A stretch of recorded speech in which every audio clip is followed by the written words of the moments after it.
I'm Claire Langhamer and I work on the history of modern Britain, largely on the history of Britain from around 1945 onwards. And I'm particularly interested in things like everyday life, people's feelings and ordinary people's existence.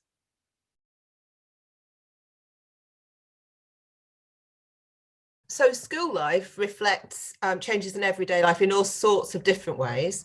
It reflects change in things like gender roles, the kind of expectations that people have about what boys and girls should end up doing in their adult life. It reflects changes in the population, in who's actually in school. So it reflects migration patterns, for example. But it also reflects all sorts of more seemingly basic, but really, really important changes. So things like changes in technology. If you imagine what is actually in a classroom in 1945 compared to what is in a classroom today in terms of technology, but also in terms of furniture, just the way classrooms are organised. That tells us a lot about notions of authority. We can also look at things like friendships and how they operate in schools and what they tell us about change over time. So really the school and the classroom and all of the relationships around it tell us a huge amount about how Britain has changed.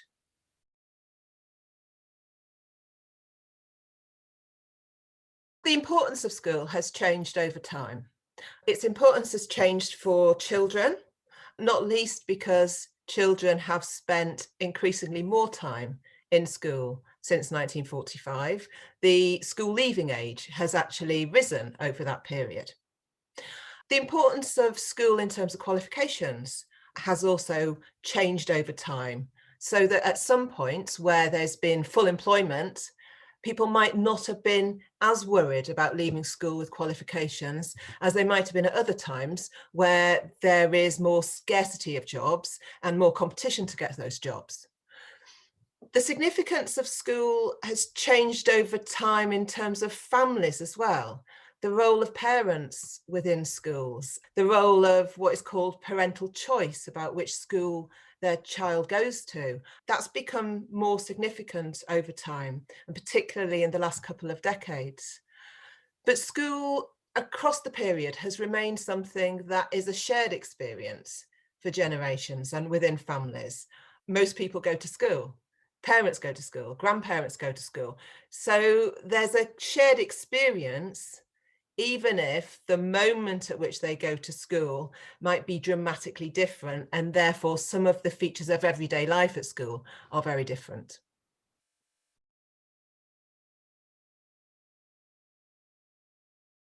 So one of the problems that historians have in trying to get at the everyday experience of students within schools in the period after 1945 is that it's quite hard sometimes to get at what children actually felt and experienced. We often use oral history to get at histories of everyday life, but that tells us what adults remember about their time as children. So the kinds of sources that are particularly useful to historians are sources that were written at the time by children when they were actually children. And this can involve essays that were either written in the school or written for various studies, social science studies that went on at the time. But it might also include things like school magazines, which children may have contributed to. They might also have content from teachers as well. But we might also broaden our outlook beyond the school to look at the other places where young people were contributing their experiences on their words. So we might want to look at magazines, even problem page letters in magazines, to find out the places where children and young people were talking about what it was like to be a child in that particular period.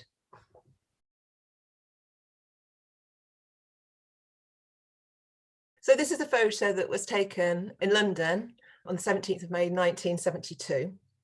And it is a picture of some of the pupils who were involved in demonstrations on that day. And those demonstrations were against, largely against the use of corporal punishment in schools, because at that time, children were still being caned and punished in all sorts of other ways. The protests were organised by a group called the Schools Action Union.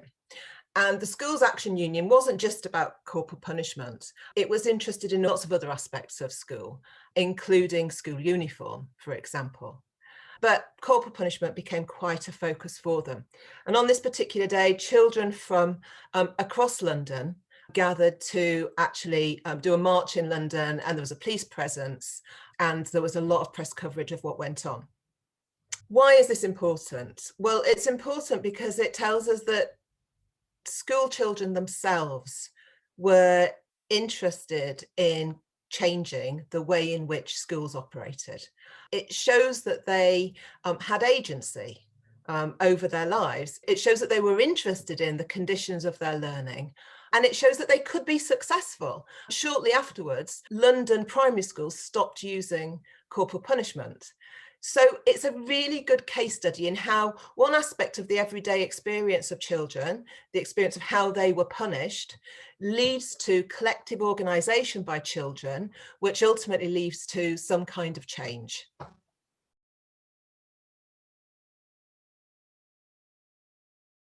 So this essay is from the National Child Development Survey. And this survey really is about trying to look at children as they develop over time, starting with birth and moving through, taking the temperature of how children are at particular moments in time. This particular essay is from 1969, when the group of children were asked to think about the future and to think about what their lives might be like beyond school, once they've finished, once they've gone out into the world. The interesting thing about asking school children to think about what their future will be is that it sucks up lots of the context of what their life is like at that moment, at the moment at which they're writing. So this particular schoolgirl wants to be a model in the future. And that tells us quite a lot about the kinds of roles, the kind of role models that girls were being presented with in 1969. This was the time of the so-called swinging London, when there were a lot of supermodels around like Twiggy, and they were all over the news. So it's perhaps not surprising that model was one of the possible occupations that she thought about. It was also a time when people tended to get married. Marriage was still incredibly popular in the 1960s. So it's not surprising that she imagines her future life being married to a builder and having the average number of children, sort of 2.5 children. So the future essays actually tell us a lot about what the possibilities for, in this case, women are at the time. But they also give a sense of what the boundaries of possibility are.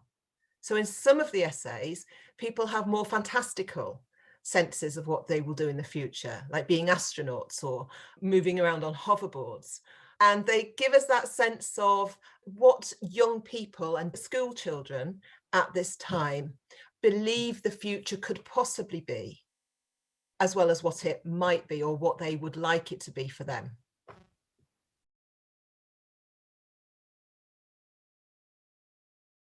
As a historian, these kinds of sources, they're gold to me because they give us a way of accessing what everyday life was like for children as they experienced it at the time. But we can also get a sense of their feelings, their understandings, their sense of the world. I mean, it's lovely to find out what children actually thought about the future, or to think about how children club together to actually try and make their situation better.